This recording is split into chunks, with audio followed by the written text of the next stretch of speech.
aqui nessa noite. É um prazer, um privilégio poder compartilhar da Tua palavra. Que todos os nossos ouvintes possam aprender, Senhor. Que o Senhor possa falar conosco em nome do Senhor Jesus Cristo. Amém. E me ajuda com essa tosse aqui, né? A sua também. Vamos ler um texto. Está em... Valendo, Kevin? Já foi? Lucas capítulo 16. Evangelho de Lucas capítulo 16. Terceiro livro do Novo Testamento. Mateus, Marcos, Lucas capítulo 16.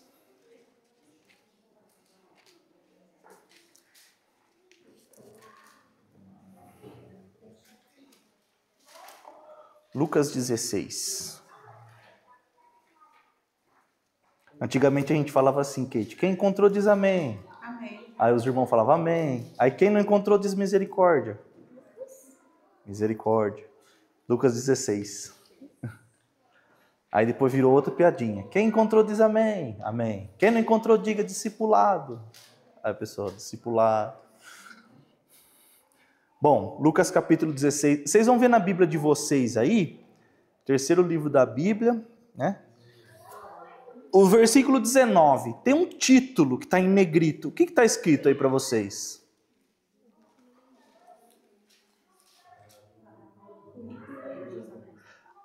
Está escrito assim, o rico e o mendigo, na sua versão? A parábola... Então, ó, nós temos uma versão aqui que está escrito o rico e o mendigo. A sua também é assim? Outras versões dizem a parábola do rico e do Lázaro. Alguém sabe dizer o que é uma parábola? Parábola é uma história inventada por Jesus. Para que servem as parábolas? As parábolas de Jesus servem para explicar coisas desconhecidas e difíceis a partir de figuras conhecidas e fáceis. A maior parte dos ouvintes de Jesus eram pastores de ovelhas. Então Jesus conta a parábola das 100 ovelhas. A maior parte dos ouvintes de Jesus eram agricultores. Então ele conta a parábola do grão de mostarda, a parábola do semeador. Essas histórias que Jesus contava aconteceram? Provavelmente não. Essas histórias que Jesus contava, nenhuma dessas histórias tinha nome próprio. Nenhuma. Administrador infiel, não tem nome. Parábola dos trabalhadores das 5 horas da tarde, da última hora, tem algum nome ali? Nenhum nome. Joio e trigo, tem algum nome? Não tem nenhum nome próprio. A história que nós vamos ler agora já começa a se diferenciar de todas as outras parábolas contadas por Jesus. Qual é a primeira figura? Uma das pessoas tem um nome próprio. Então, essa versão bíblica está dizendo o mendigo, o rico e o mendigo. As outras versões está escrito a parábola do rico e do Lázaro. Esse trecho em negrito não está escrito no original. Não está no original. Quando o original foi escrito, não tinha esse título. Esse título foi colocado muitos anos depois para facilitar encontrar os textos, para facilitar a leitura. Então, no entendimento de quem estava escrevendo muitos anos depois, no entendimento deles, esse trecho, esse texto, essa história é uma parábola. No entendimento dessas pessoas. Eu estudo a palavra de Deus. Eu não entendo que essa palavra, essa história é uma parábola. No meu ponto de vista, isto não é uma parábola. Por quê? Porque a figura de linguagem que Jesus utiliza não é de uma parábola. As parábolas não aconteciam? Poderiam eventualmente até acontecer. Na minha opinião, o que Jesus está contando é uma história verídica. Ok? Só ressaltando, os versículos também não tinham no original. Quando eles iam ler lá no começo, eles não pegavam a carta recebida por Paulo e eles vão ler o capítulo 3, versículo 20. Foi por volta do século X, XI, que foi colocado os capítulos, os versículos, para facilitar, para encontrar. Imagina se nós estamos no discipulado, eu falo assim, gente, vamos abrir no Evangelho de Lucas, mais ou menos na história do rico e do Lázaro. Ia ser fácil de achar? Ia ser muito difícil. Então, naquela época, era muito difícil. Por que eles colocaram capítulos e versículos? Para facilitar, para encontrar. Por que eles colocaram um título? Para facilitar o entendimento. O título é uma palavra inspirada pelo Espírito Santo? O título, esse título, a parábola do rico Lázaro, é um trecho inspirado pelo Espírito de Deus? O que vocês acham? Não. Portanto, pode haver um erro. Aqui eu já vejo um erro. Tem outra parábola que tem outro erro. Sabe qual parábola? A parábola dos 10 talentos. Está escrito, parábola dos 10 talentos. Só que a parábola conta que um homem tinha 5 talentos, o outro tinha 2 e o outro tinha 1. Então 5 mais 2 mais 1 dá 8. Multiplicou de 5 para 10, de 2 para 4 e de 1 para 2. Entendeu? Mas a conta nunca dá 10. Por que ele deu esse título? Não sei. Só que esse trecho em negrito não é inspirado pelo Espírito Santo. Tem Bíblias que nem tem o título. Algumas têm títulos diferentes dos outros, tá? Então eu só estou ressaltando por quê? Porque o que nós vamos ler aqui, eu não considero sendo uma parábola. E não sou só eu, tá? Muitos teólogos não consideram sendo uma parábola. Por quê? Porque tem nome próprio. Das 39 parábolas que Jesus contou, se essa for a 40ª, vai ser a única que tem nome próprio. Então eu não caracterizo como parábola, ok? Tanto é que algumas versões atualizadas, nem diz que é parábola. O que a Bíblia diz? Jesus continuou. Você vai ver que trechos inspirados pelo Espírito Santo diz: Jesus contava muitas coisas por parábolas e contou essa. Aqui ele está contando? Não. Aqui ele está dizendo, Jesus continuou.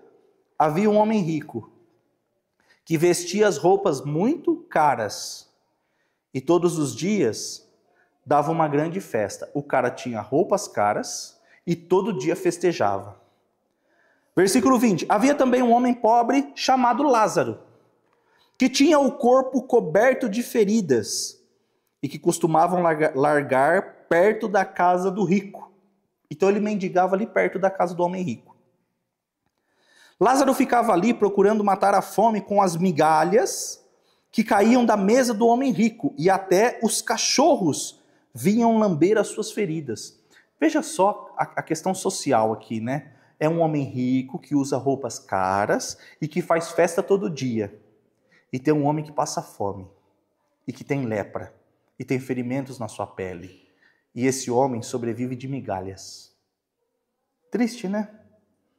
Essa história se repete hoje em dia ou não? Sim. O pobre morreu. Foi levado pelos anjos para junto de Abraão, na festa do céu. Veja, o rico também morreu e foi sepultado. Ele sofria muito no mundo dos mortos. Preste atenção nessa palavra. Mundo dos mortos. Quando olhou, viu lá longe Abraão e Lázaro ao lado dele. Então gritou: Pai Abraão, tenha pena de mim. Mande que Lázaro molhe o dedo na água e venha refrescar a minha língua, porque eu estou sofrendo muito neste fogo. O local onde o homem rico estava era um local de sofrimento, e esse local tinha fogo. Já tinha sofrimento, já tinha fogo. Os dois já morreram, certo? O homem rico e Lázaro. Eles se reconheceram? Sim. Ele reconheceu um antepassado, Abraão? Sabia quem era Abraão ou não? Sim. Acabamos de ler. Ele reconheceu. Aí vocês acham que quando a gente morrer a gente vai se reconhecer ou não? Eu acho que sim. Baseado nesse texto, sim, né? Eles se reconheceram, né? Mas aqui não é uma parábola? Não, então, eu estou dizendo que não. Algumas pessoas consideram sendo uma parábola. Uma história... verídica, que aconteceu de fato. Então, e aí, o meu argumento é, esse texto aconteceu. Por quê? Porque não se configura como sendo uma parábola. Tem um nome próprio. As parábolas não tinham nome próprio. Então, nós vamos nos reconhecer? Sim. Depois eu vou mostrar um outro texto que nós vamos ter consciência do que aconteceu aqui durante a vida. O versículo 25 diz assim: mas Abraão respondeu, meu filho. Bom, gente, é assim também, nós vamos ver um monte de teólogo que diz que nós não vamos nos reconhecer, tá? Então, eu não quero criar conflito com ninguém, com nenhum teólogo, mas é o meu ponto de vista, tá? Existe o ponto de vista das pessoas que acreditam que não vai reconhecer, e eu acho que vai reconhecer, tá? O versículo 25, mas Abraão respondeu, meu filho, lembre que você recebeu na sua vida todas as coisas boas, porém, Lázaro só recebeu o que era mal. E agora, ele está feliz aqui, enquanto você está sofrendo. Além disso, há um grande abismo entre nós, de modo que os que querem atravessar daqui até vocês não podem, como também os daí não podem passar para cá. Então, depois da morte, existe a possibilidade de mudar o destino da alma? Com base no texto, não. Não, não tem. O católico crê que é possível, depois da morte, encomendar a alma do morto. No velório é feita uma cerimônia de encomenda da alma. A partir desse texto, é possível? Se os parentes do homem rico estivessem fazendo uma cerimônia de encomenda da alma, era possível ele sair do local de tormento e ir para o local de descanso? Não. O católico crê que existe um lugar para purgar a alma, purgatório. É um local intermediário em que ele sofre, mas ele faz meio que pagamentos pelos erros cometidos. E depois ele vai para o local de descanso. É possível isso acontecer? Baseado na Bíblia? Não. Então, qual que é o período que nós temos escolha para o destino da nossa alma? Enquanto estamos vivos. Tem um texto em Isaías capítulo 6, versículo 1, que diz: o ano aceitável do Senhor. Nós traduzimos como ano, mas o texto original foi escrito como período de tempo. Então nós temos um período de tempo aceitável, permitido para a gente escolher o destino da nossa alma. Nós podemos escolher qual é esse período, enquanto estamos vivos. Esse é o período da gente escolher o destino da nossa alma. Ambos escolheram aqui, o rico e o Lázaro. O rico está num local de tormento. O Lázaro está num local de descanso. O rico disse, nesse caso, pai Abraão, peço que mande Lázaro até a casa do meu pai. Então ele percebe que ele não tem mais volta. Ele percebe, e ele tem esperança de que o fato do Lázaro estar num local de descanso, quem sabe ele consiga voltar. Então ele pede, manda Lázaro voltar e avisar meus parentes. Ele se lembra da família dele ou não? Sim. Ele lembra que tem 5 irmãos. Entende? Versículo 29. Mas Abraão respondeu, seus irmãos têm a lei de Moisés e têm os livros dos profetas para os avisar, que eles os escutem. É a Bíblia. Que eles escutem a Bíblia. Qual que é a recomendação desse texto para nós? Escute o que está escrito aí. Perceba, entenda, aceite o que está escrito. Ok? Porque é por intermédio disso que a gente consegue a salvação dada por Deus gratuitamente, entendendo sua verdade. Versículo 30. Só isso não basta, pai Abraão, respondeu o rico. Porém, se alguém ressuscitar, olha só que interessante. Se alguém ressuscitar e for falar com eles, aí eles se arrependerão dos seus pecados. O homem rico está falando para o pai Abraão. Se alguém ressuscitar e contar para eles, eu ressuscitei, vocês devem se arrepender dos seus pecados. Aí vai dar certo. O que o Abraão disse no versículo 31? Mas Abraão respondeu, se eles não escutarem Moisés, escutarem Moisés nem os profetas, não crerão mesmo que alguém ressuscite. De quem que eles estão falando aqui? De Jesus. Mas não acreditaram. Jesus ressuscitou ou não? Apareceu para um monte de gente ou não? E eles acreditaram? Vocês estão entendendo? Então, o sentido desse texto, mostrar que depois da morte, as pessoas vão para um lugar de descanso ou para um lugar de tormento.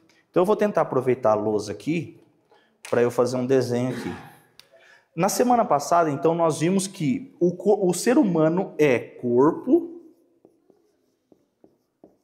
alma e espírito. Para quem não está familiarizado com isso, é só assistir a aula que está gravada, né, a última aula. Corpo, alma e espírito. Nós somos 3 em 1. A palavra morte significa o que mesmo? Quem lembra?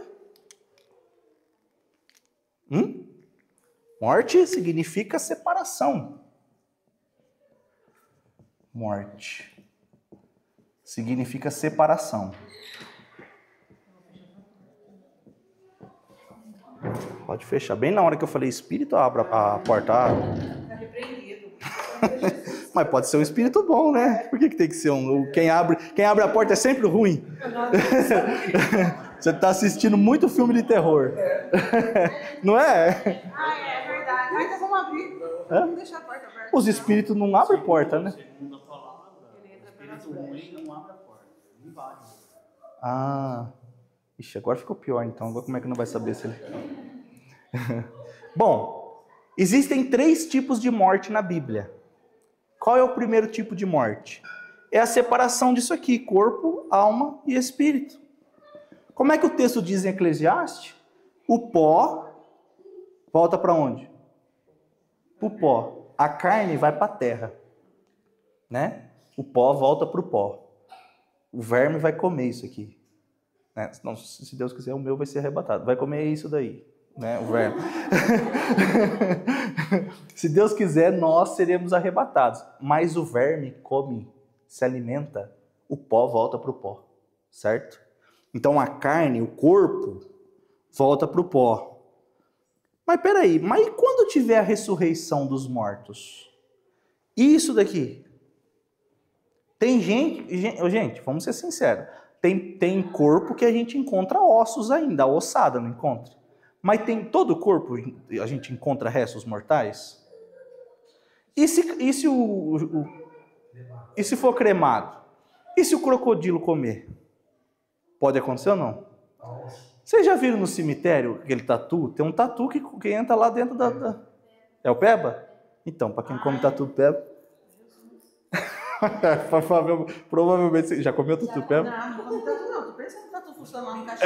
Eles entram lá e comem, eles são carniceiros. E se o tubarão comer?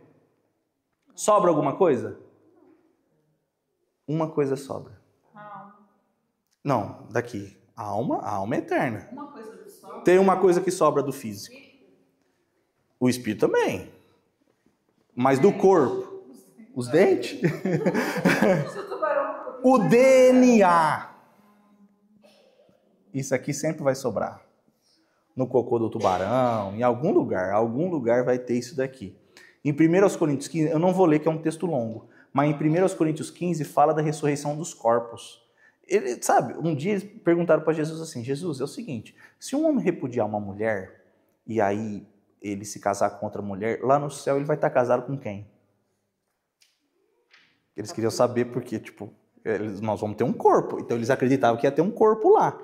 Aí Jesus falou, no céu não vai ter casamento, não vai ter sexo, nem homem nem mulher, entendeu? Então no céu não vai ter mais casamento. Para alguns é um alívio, para outros uma tristeza, né? Não vou olhar para ninguém, para cada um, né? Olha para si mesmo.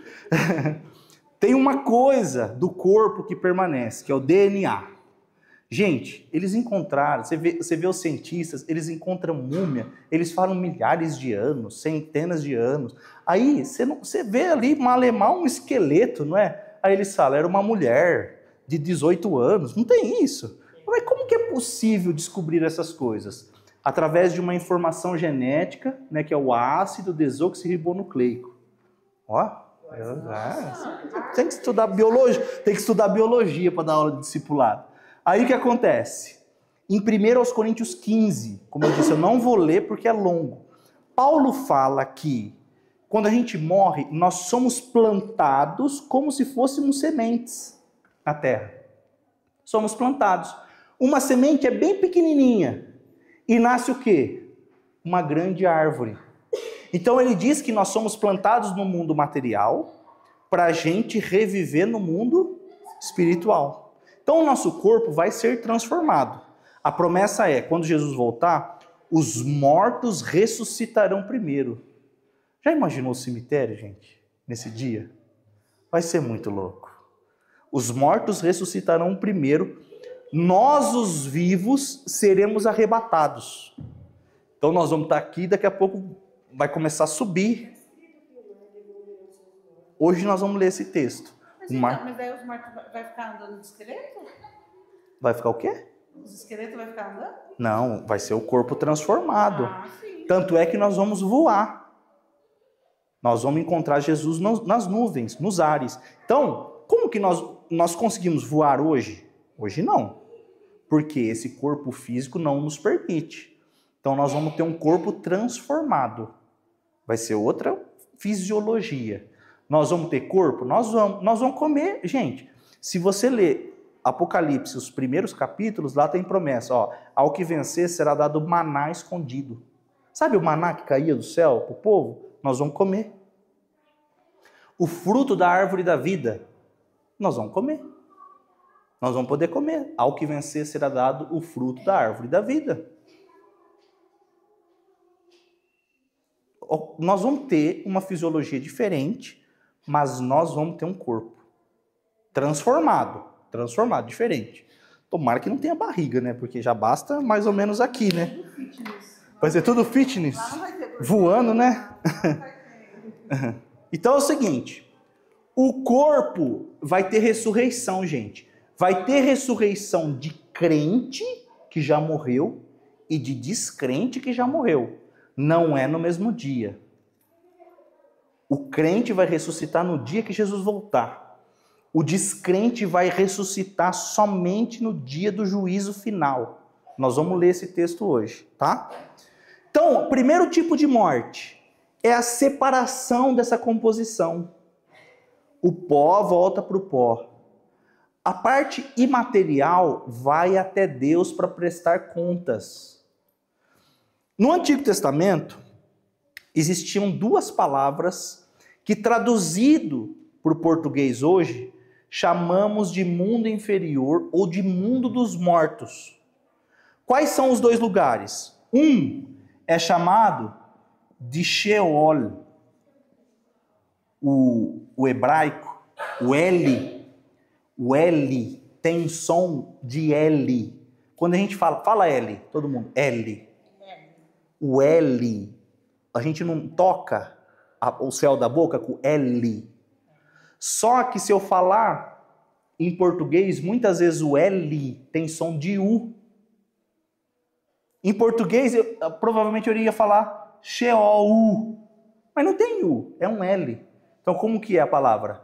Sheol. É um L o final. O Sheol é traduzido como mundo dos mortos ou mundo inferior. Outra palavra, seio de Abraão. O Sheol é o seio de Abraão, mundo dos mortos. Qual outra palavra que tinha no hebraico que também foi traduzido como mundo dos mortos? Hades. Mundo dos mortos, mundo inferior. Inferno. No Novo Testamento, isso aqui é chamado de inferno. Certo? Então você tem o mundo inferior, que é o Sheol, e você tem o mundo inferior, que é o Hades. O Hades é no grego. Ele é um deus egípcio? Ele era um deus grego. Um deus grego. Esse deus grego defendia o mundo dos mortos. Percebe como eles configuram as palavras? Então, na mitologia grega, o Hades era um deus grego que protegia o mundo dos mortos. Essa palavra está na Bíblia, Hades, que a gente traduz para o português como inferno. Como é esse local aqui? Então, nós temos um local que se chama mundo dos mortos, ou mundo inferior, ou sepultura. Aqui há o Sheol e aqui há o Hades. Esse local é habitado pelas pessoas que morreram salvas. Abraão está aqui? É uma pergunta, pode responder. Abraão está aqui, sim. Moisés? Jacó? Lázaro? Sim. Eles estão aqui. No Sheol. Sheol. Você vai estar aqui? Em nome de Jesus, né? Hades. Quem está aqui? Os pecadores. O rico. Os pecadores estão aqui. Quem negou a Jesus está aqui. Só que é o seguinte, a Bíblia diz, Jesus é o caminho, a verdade e a vida. As pessoas são salvas por intermédio de quem? De Jesus. Hoje é por intermédio de Jesus. Na antiguidade era diferente? Quem acha que era diferente? Antes de Jesus se encarnar, porque não tem como falar antes de Jesus. Jesus é eterno, não tem antes de Jesus. Ele sempre é. Ele encarnou um dia. Antes de Jesus encarnar, as pessoas eram salvas como? Pela fé. Pela fé no quê? Não. Era em Deus, mas tinha uma promessa. Deus fez uma promessa para o ser humano, de que viria o fruto do ventre da mulher. Quem é que estava prometido vir? Jesus. Na antiga aliança, as pessoas eram salvas, acreditando que um dia Jesus viria. Essas pessoas eram justificadas dos seus pecados, crendo que o Messias viria. E hoje, como é que a gente é justificado dos nossos pecados? Como somos justificados? Crendo que um dia ele veio, morreu e ressuscitou. Percebe? Qual que é a nossa diferença em relação aos antepassados? É só um lapso de tempo, só isso. Eles criam que Jesus viria. Nós cremos que Jesus veio. Abra sua Bíblia em Efésios capítulo 4. Efésios capítulo 4, versículo 8.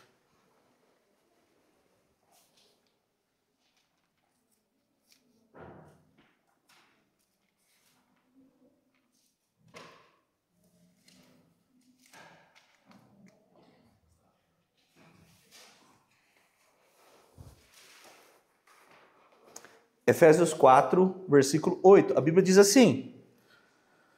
Eu vou ler numa versão mais antiga porque eu preciso destacar uma coisa aqui. Pelo que diz, está falando a respeito de Jesus. Subindo ao alto, levou o cativo o cativeiro. Eita, o dia que Jesus subiu ao céu. Ele morreu e ressuscitou. O dia que ele subiu ao céu, ele levou o cativo o cativeiro. E deu dons aos homens. Ora, isto ele subiu, que é, senão que também antes tinha descido às partes mais inferiores da terra. Quais são as partes mais inferiores da terra? Essa parte. Mundo dos mortos. Ele desceu essa parte para cumprir todas as coisas, e ele mesmo deu uns para apóstolos. Aqui vai falar dos dons. O começo do versículo diz que ele levou cativo o cativeiro e desceu ao mundo mais inferior da terra. O que Jesus levou o dia que ele subiu ao céu? O Sheol. Jesus levou isso aqui, ó. Ele levou o Sheol. Levou cativo, ele levou sobre o seu comando o local que guardava os santos, os salvos. Porque as pessoas são salvas por intermédio de quem? As pessoas são salvas por intermédio de Jesus. A salvação é uma pessoa. Quem salva é Jesus Cristo. Como é que as pessoas se salvavam na antiguidade? Tem que deixar bem claro isso daqui. Acreditando que Jesus viria. E como somos salvos hoje? Crendo que ele veio, morreu e ressuscitou. e um dia ele voltará. Essa é a nossa fé. Abra sua Bíblia em Hebreus capítulo 11. Nós vamos ter aí a galeria dos heróis da fé. Hebreus é Novo Testamento, é lá no finzinho. Hebreus, Tiago, Pedro, João, Judas e Apocalipse de João. É o 7º livro de trás para frente, é lá no finzinho. Hebreus capítulo 11. Antes de Pedro? Antes de Pedro. Acho que eu nunca vi isso. Ah, já vi sim. Já leu? 11. Já lemos?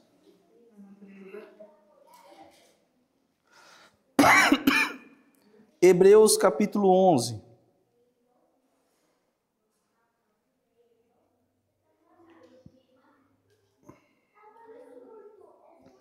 Minha internet está ruim. Hebreus capítulo 11.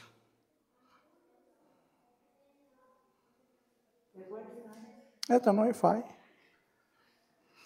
Presta sua Bíblia para mim, Kevin, por favor.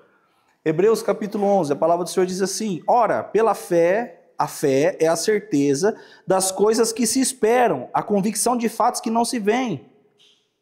Pois pela fé os antigos obtiveram bom testemunho. Como é que os antigos alcançaram bom testemunho e salvação? Pela fé.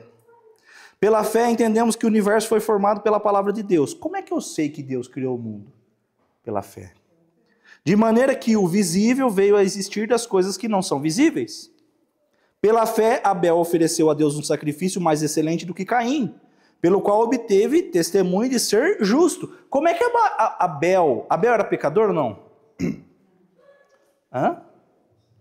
Abel não era pecador? A Bíblia diz em Romanos 3:23, todos pecaram. Só tem um que não pecou, quem é? Jesus. Abel era pecador? Sim. Agora a Bíblia está dizendo que ele é justo mediante o quê? A fé. Como é que as pessoas foram salvas na antiguidade? Como é que elas foram justificadas? Pela fé em Jesus. Mas Jesus nem tinha encarnado ainda. Eles acreditavam na promessa de que ele viria. Tendo a aprovação de Deus quanto às suas ofertas, por meio da fé, mesmo depois de morto, a oferta de Abel ainda fala. Olha que mistério, né? Versículo 5. Pela fé, Enoque foi levado a fim de não passar pela morte. Enoque nem morreu. Não foi achado, porque Deus o havia levado. Pois antes de ser levado, obteve testemunho de que havia agradado a Deus. De fato, sem fé é impossível agradar a Deus, porque é necessário que aquele que se aproxima de Deus creia que ele existe e que recompensa os que o buscam. Por intermédio da fé. No dia que Jesus subiu ao céu, ele levou cativo o cativeiro. Quando Jesus está contando a história do rico e do Lázaro, o Lázaro está vendo o rico. O inverso, né? O rico no Hades, ele está vendo Lázaro. Eles estão se vendo. Eles estão se falando. Tem um abismo que os separa. Tem um lugar que separa. Eles não têm acesso. Mas eles estão se vendo. Eles estão se falando. O local aonde o rico estava era um lugar de tormento. Tanto é que ele diz: peça para que Lázaro molhe a ponta do dedo na água e sacie um pouco a minha sede. Aqui era um lugar de tormento? E aqui? Aqui era um lugar de descanso. Eles estão acordados ou estão dormindo aqui? Acordados, eles estão vendo do outro lado? Eles estão acordados, não estão? A Bíblia fala a respeito dos que dormem. A Bíblia não fala a respeito dos que dormem? Por isso, dentre vós há muitos doentes e muitos já dormiram. Quando a gente morre, nossa alma fica dormindo ou fica acordada?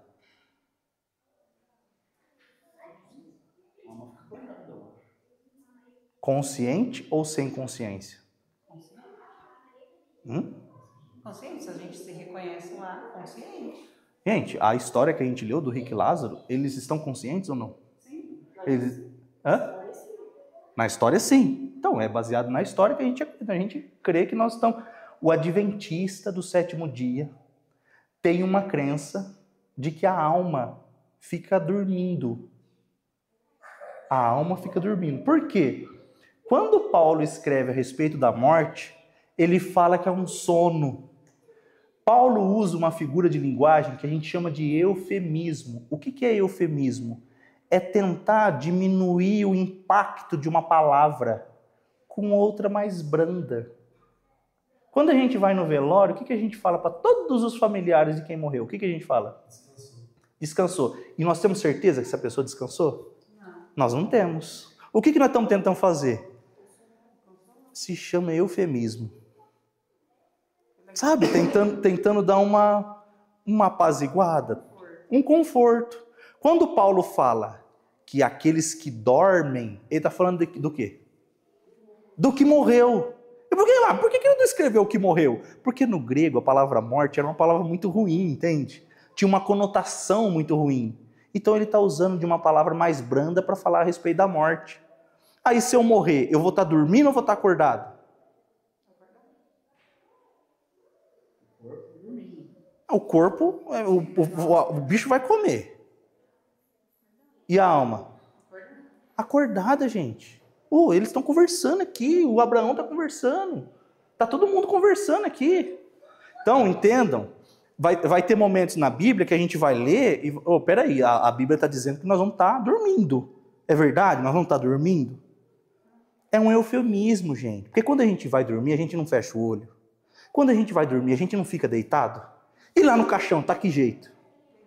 Deitado com os olhos fechados. Então é um eufemismo, é tentando apaziguar uma coisa muito ruim de ser dita. É isso. Entende? Então entenda uma coisa. Depois da morte, a Bíblia diz, após a morte segue o juízo. Quem morreu com Cristo vai para o lugar de descanso. Sabe onde esse lugar está agora? Porque até a vinda de Jesus estava próximo, ou não? Eles se viam? Eles até conversavam, não acontece isso? Hoje está assim? Não. Hoje não está mais assim, não. Porque Jesus levou isso daqui. A Bíblia diz que ele levou cativo o cativeiro. Ele levou com ele. Está no céu. Esse lugar está no céu. E Hades está no inferno. Hades é o inferno. Os que morrer, que Deus for salvar, já vai para o céu? Vai para o céu. Aí agora vamos para o próximo passo. Era o mundo dos mortos até a vinda de Jesus. Jesus veio, morreu, ressuscitou. Acabamos de ler Efésios capítulo 4. A gente leu, né?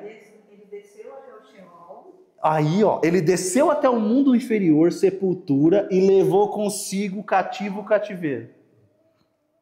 As pessoas são salvas. Gente, vamos de novo. As pessoas são salvas de que forma? Quem é que salva as pessoas? Jesus. A salvação é por intermédio de uma pessoa. A fé a gente a fé é o seguinte, hoje também é a fé. Pela graça sois salvos mediante a fé. O que é a fé? É um mendigo estendendo a mão. A graça é eu encontro um mendigo e falo assim, aqui pão para você comer. Isso é graça. E merecidamente, não merece nada. Topão, é graça. O que é a fé? Eu aceito. Isso aí é fé. Eu recebo, eu quero, eu reconheço, é verdade. Eu vou comer, eu recebo. Tem gente que não recebe? Tem, é escolha. Entendeu? Na antiguidade, as pessoas foram justificadas mediante a sua fé.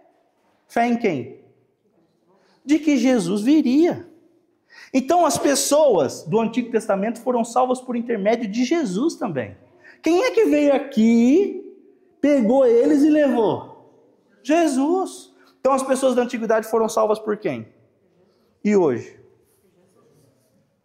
Quem salva é uma pessoa chamada Jesus. Este lugar é um lugar de descanso. Este lugar é um lugar de tormento. É o tormento eterno? Ainda não. Ainda não é o tormento eterno. É o descanso eterno, Manu? Ainda não. Ainda não. Os corpos já estão ressuscitados aqui? Não, não teve ressurreição dos mortos ainda. Vai ter a ressurreição dos mortos que dia? Quando Jesus voltar, no arrebatamento. Aí vai ter a ressurreição dos mortos. Então aqui é um lugar de descanso, mas é o descanso eterno? Não. Aqui é um lugar de tormento, mas é o tormento eterno? Ainda não. Porque... Não mais. O que eu quero explicar é que não tem depois da morte, até o último suspiro, o último respirar, é a oportunidade que temos. Depois disso, não temos mais oportunidade. O que eu estou enfatizando é o seguinte: este lugar, eu só estou dando um spoiler do que vai acontecer. As pessoas que estão aqui, que morreram sem reconhecer Jesus Cristo, sem fé, as pessoas que estão aqui já estão sendo atormentadas pelo fogo. Já estão. E as pessoas que estão aqui nesse lugar já estão descansando. Já é um bom lugar. As pessoas que não for subir já está sendo tentado. Já está apanhando já. O lugar já é horrível aqui. Só que tem um lugar pior. Tem um lugar pior, nós vamos falar dele daqui a pouquinho. Segura aí, João Kleber. Lembra do João Kleber? Para. Para a gente ser salvo. O ladrão da cruz, ele foi salvo no último minuto. Foi. Então, quando uma pessoa está à beira da morte, mesmo que ela não tenha sido uma pessoa legal a vida toda, se ela se arrepender dos pecados e aceitar Jesus, ela vai para o céu? Vai. Porque quem salva é uma pessoa. É a parábola dos trabalhadores da última hora. Sim. Na ilustração, o rico, né, fala para o Lázaro molhar o dedo na água para passar na língua dele. Eu imagino então que não tinha um abismo entre eles. Tinha alguma coisa que realmente separava, mas ele tinha entendimento que o Lázaro alcançaria ele, não? Não, havia o abismo. O texto diz que havia um abismo que o separava. Mas ele entendia que era possível ele chegar. Entende? De alguma forma, Abraão daria um jeito dele chegar até ele. Mas havia um abismo que o separava. E mesmo assim, no abismo, ele continuava sendo arrogante de querer que o outro molhasse a boca dele com o dedo, o próprio dedo. Ele se arrependeu? Claro que não. Vocês percebem, gente? Ó, aí que detalhe, ó. Ele está morto, ele tá sofrendo e ele está arrependido? Não, ele está arrogante. Deixa eu voltar, deixa eu ressuscitar, porque aí eles vão acreditar. Você está vendo? Tem que ter um sinal. Não, se tiver ressurreição, eles vão acreditar. É porque para mim não teve ressurreição nenhuma, por isso que eu não acreditei. O que ele quer dizer? Para mim não foi pregado tão bem pregado, não. Entendeu? É arrogância, gente, é cheio de si. Vai sofrer do mesmo jeito. Abra sua Bíblia no último livro da Bíblia, Apocalipse, capítulo 20.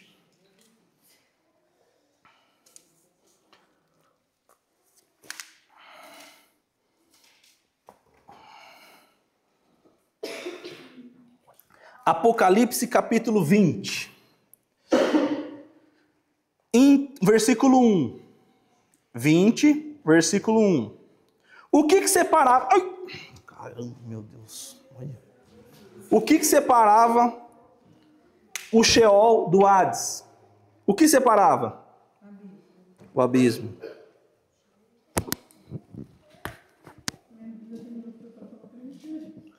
Abismo. A sua Bíblia diz tudo. Eu nunca li Apocalipse. Apocalipse capítulo 20, versículo 1. Então vi descendo do céu um anjo que tinha nas mãos a chave do abismo. Ele tinha uma chave para esse local aqui, ó. E uma corrente pesada. Ele agarrou o dragão, aquela velha cobra que é o diabo, ou Satanás, e o amarrou por 1000 anos. O diabo está preso ou está solto hoje? Hoje, o diabo está preso ou está solto? Ele está solto. Gente, se ele estiver preso hoje, do jeito que nós estamos aqui, pelo amor de Deus, não é possível que... Se ele tiver... Não, se ele está preso hoje, nós estamos dentro d'água. Não, nós estamos tudo brincando. Algumas pessoas pensam que ele está preso. Ele vai ser preso. Aqui no milênio, na proximidade do milênio. Ele vai ser preso. No futuro. Isso vai acontecer, isso aqui não aconteceu ainda, vai acontecer. O anjo vai prender ele aonde, gente? Vai prender ele aqui. Vai prender ele no Hades? Não. O Hades é para quem? Para os pecadores. O Hades é para os pecadores. Aqui tem demônio cutucando os outros com tridente? Quem acha que sim? Você falou que já estão sofrendo? As pessoas estão sofrendo. Mas é o demônio que está punindo as pessoas? O que é? É o fogo. Fogo, ardente. O inferno, isso aqui foi preparado para o diabo. Não foi preparado para o ser humano. Nós vamos ler... Tem gente que tem visões. Vocês vão ver isso aí na internet. Eu vi que lá no inferno os demônios ficavam torturando as pessoas. A punição é para todo mundo. É para eles também a punição. Não é só para os pecadores. Eu ia falar, não é só para nós. Para nós não, sangue de Jesus. A punição são para os pecadores. Para todo mundo, inclusive para demônio, para o diabo. Aí as pessoas têm visão. Eu fui no inferno. Cuidado desse negócio de sonho, de visão, de... Cuidado. Aí a pessoa fala assim, eu fui no inferno e vi que os demônios ficavam perturbando os outros. Mas a Bíblia diz isso? Tem algum texto que diz? Não, não tem. As pessoas estavam sendo atormentadas no Hades pelo quê? Pelo fogo. E o diabo foi preso aonde? No abismo. Então, se ele foi preso, significa que ele está como hoje? Hoje ele está solto. Ele vai ser preso. Hoje ele está solto. Versículo 3. Então o anjo jogou o diabo no abismo, trancou, selou a porta para que ele não enganasse mais as nações, até terminarem os 1000 anos. Então vai ter 1000 anos que o diabo não vai enganar mais ninguém. É o seguinte, deixa eu explicar. Glória a Deus, é glória a Deus mesmo. Mas aqui já está tudo definido. Quem é salvo aqui, já aconteceu o arrebatamento, já aconteceu o juízo do trono. Isso depois do juízo final, então. Não, é antes do juízo final. Aqui já... Jesus volta, arrebatamento da igreja, certo? Aí que vai acontecer os 1000 anos. Então a igreja tem uma promessa em Apocalipse. Não, glória a Deus para aqueles que vai... Glória a Deus para quem está salvo. Não, glória a Deus. O outro, o que não está salvo, e o diabo vai ficar preso. O diabo vai ficar preso, não vai poder enganar, mas eles não têm mais salvação. Mas eles vão continuar no Hades. Não, eles não estão no Hades, esses estão vivos. Não, então, mas quando o diabo for lá pro abismo, ficar com os 1000 anos, ele vai estar preso. Vai estar preso. As pessoas que estão no Hades, As pessoas que estão no Hades não ressuscitaram ainda. elas vão continuar aí na tormenta, é isso. As pessoas que estão no Hades, que já morreram, continuam no Hades. Agora vamos sair do Hades. O diabo foi preso aqui. Vamos voltar para a terra. Mundo dos vivos. Nós estamos saindo do mundo dos mortos. Mundo dos vivos. Vai ter gente viva aqui na terra que não está salvo. E nem vai ser salvo durante o milênio. Já acabou o tempo. Já extinguiu. A igreja já voltou. Já teve a batalha do Armagedon. O diabo já foi derrotado. O falso profeta já foi lançado no lago de fogo e enxofre, que é outro lugar que nós vamos falar daqui a pouco. A besta, o falso profeta, já foi lançado em outro lugar. O diabo, eu só estou posicionando vocês para vocês entenderem. O diabo está sendo preso aqui. Tem um diabo aqui. Vai nessa que ele é chifrudo, é nada. Minha avó falava que ele tinha sapatinho de algodão. Eu tenho medo dessas coisas. Sabe por que sapatinho de algodão? Não, é o pé de pano. Por que sapatinho de algodão? Porque ele caminha... Ele caminha... Não, você tá com sapatinho de algodão. Tô brincando. Você tá com... Por quê? Porque o diabo caminha e não faz barulho. Esse sapatinho de algodão é só uma expressão para dizer que ele é cínico, ele é falso, ele entra pela brecha, tá? Então vamos posicionar aqui. Gente, o assunto é complexo. Por que eu trouxe uma lousa? Porque é complexo. Então no milênio, 1000 anos, a igreja já foi arrebatada. No dia do arrebatamento, quem é que ressuscita? Quem ressuscita? Quais mortos? Aí, quem está no Sheol, quem está no lugar de descanso, quem está salvo. Então pensa aí nos irmãos da igreja que já morreram. Esses irmãos vão ressuscitar primeiro. A Bíblia diz que a igreja, nós vamos reger a terra com um cetro de ferro. Nós, junto com Jesus, vamos reger a terra. Em que momento? Nos 1000 anos. Quem vai estar aqui nos 1000 anos? A igreja com o corpo transformado, glorificado. Nós não vamos ter mais esse corpo. Vai ter pessoa viva aqui na terra que não foi transformada e que é ímpio? Sim. Vai ter pessoa viva aqui que não morreu ainda, que não foi para o Hades, nem foi para o Sheol, porque no dia que foi para o Sheol, ressuscitou. Jesus já voltou, já todo mundo, o Sheol está vazio agora. Aqui na terra está cheio de gente viva, gente que não se converteu. Qual é o objetivo do milênio? Deus vai dar um descanso para a terra e vai mostrar como Ele gostaria que fosse desde o início, desde o princípio de tudo. Por isso que a Bíblia diz que os terrenos acidentados serão nivelados, armas de fogo vão ser transformadas em ferramentas. Entende? Então eles vão viver esses 1000 anos bem aqui na Terra. Vão viver bem, porque o capiroto está onde? No abismo. Está preso no abismo.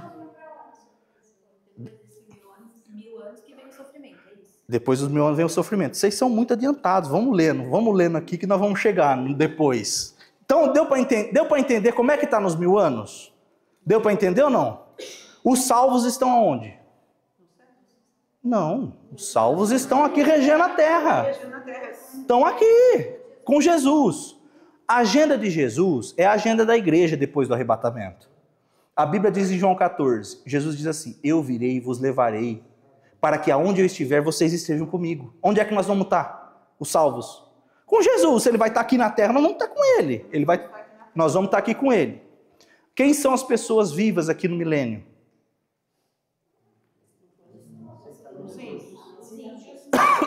Os ímpios. Nós vamos viver junto. O ímpio é o pecador, é que não reconhece Jesus. Esse não morreu na grande tribulação. A grande tribulação já aconteceu. Agora vamos seguir o texto. Versículo 4. Em seguida vi alguns tronos. Os que estavam sentados neles receberam o poder de julgar. Quem é? Quem é? É nós, gente. Vi também as almas das pessoas que tinham sido degoladas porque haviam anunciado a mensagem de Deus e a verdade que Jesus revelou. Elas não tinham adorado a besta nem a sua imagem, nem tinham recebido o sinal da besta na testa ou na mão. Essas pessoas tornaram a viver e reinaram com Cristo durante 1000 anos.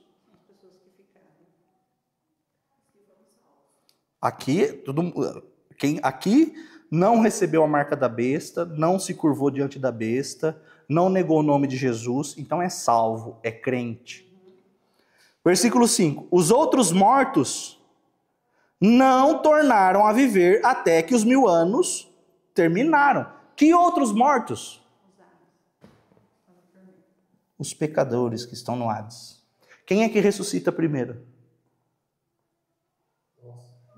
Os salvos do Sheol. Certo? Então esse daí vai continuar os 1000 anos lá, padecendo lá no tormento. Exatamente. Versículo 6. Felizes e abençoados as pessoas que forem incluídas nessa primeira ressurreição, pois a segunda morte não tem poder sobre elas. Então eu falei só de uma morte. Qual que é a primeira morte possível? Qual que é a morte? O primeiro tipo de morte? A gente morre. O que é a primeira morte? É a morte física. É a separação do corpo e da alma.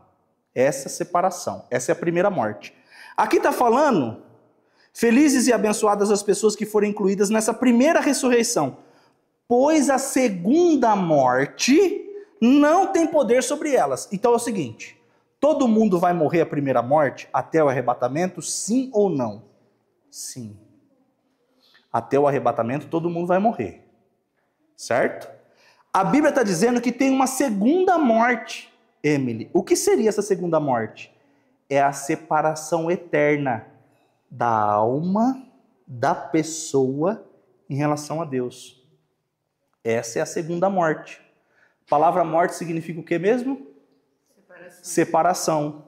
A primeira morte é a separação do corpo, alma e espírito. Separou. E a segunda morte, o que é? É a separação eterna das pessoas em relação a Deus. Essa é a segunda morte. Nós, os salvos, vamos experimentar a segunda morte? Não. As pessoas que morrerem a segunda morte ficarão eternamente separadas de Deus. Ah, sim. O que é a primeira morte? Morte física. O que é a segunda morte? É a morte eterna. Ficar eternamente separado de Deus. Nós, os salvos, ficaremos separados eternamente de Deus? Não.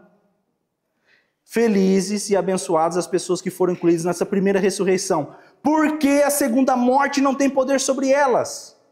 Não vão morrer de novo.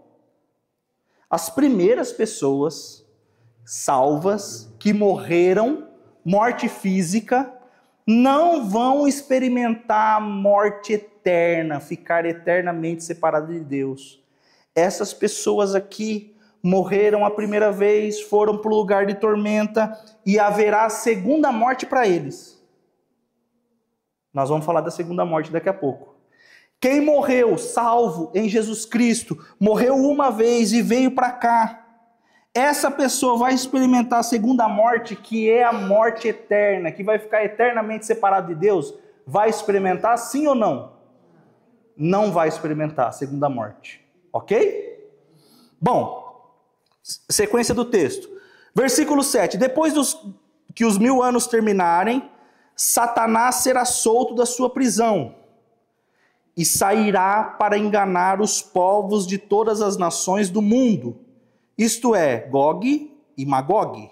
Satanás os juntará para a batalha e eles serão tantos como os grãos de areia da praia do mar.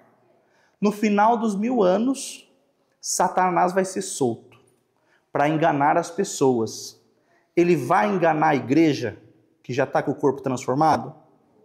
Não, claro que não. Ele vai enganar a galera que está viva. É essa galera que ele vai enganar. Vai ser cena de outros capítulos, senão vai virar uma... Em outro momento eu explico o que é Gog e Magog, tá? Eles se espalharam pelo mundo e cercaram o acampamento do povo de Deus e a cidade que ele ama, mas um fogo desceu do céu e os destruiu. Aí o diabo, que estava enganado, foi jogado no lago de fogo e enxofre. Opa, tem outro lugar agora. O diabo, que estava preso aqui durante os 1000 anos, foi solto e enganou as pessoas lá na terra, no mundo dos vivos. Agora ele vai ser lançado em outro lugar. Qual lugar? Lago de fogo e enxofre. Jerusalém. A cidade querida é Jerusalém. O diabo vai ser lançado, então, eternamente neste lugar. Quem mais vai ser lançado? Vamos ver? Aqui, olha o que ele diz. Onde a besta e o falso profeta já tinham sido lançados. A besta e o falso profeta já estão aqui. Então você tem a besta, você tem o falso profeta e você tem o diabo, o dragão. Os três estão lançados agora, pertinho do fim, pertinho do juízo final. Eles estão no lago de fogo e enxofre. É um lugar de tormento. E lá, eles, diabo, besta, falso profeta, eles serão atormentados para todo o sempre. Serão atormentados. O diabo vai estar cutucando as pessoas lá? Ele está sendo julgado. Entendeu? Ele está sendo atormentado. De dia e de noite para todo sempre. Versículo 11. Então vi um grande trono branco e aquele que está sentado nele. A terra e o céu fugiram da sua presença e não foram vistos mais. Acabou terra e céu. Acabou terra e céu. Nesse texto aqui acaba. Vi também os mortos, tanto os importantes como os humildes, que estavam de pé diante do trono. Foram abertos livros. Também foi aberto outro livro, o livro da vida. Os mortos foram julgados de acordo com o que cada um havia feito, conforme estava escrito nos livros. Aí o mar entregou os mortos que estavam nele. Oh, chegou o texto.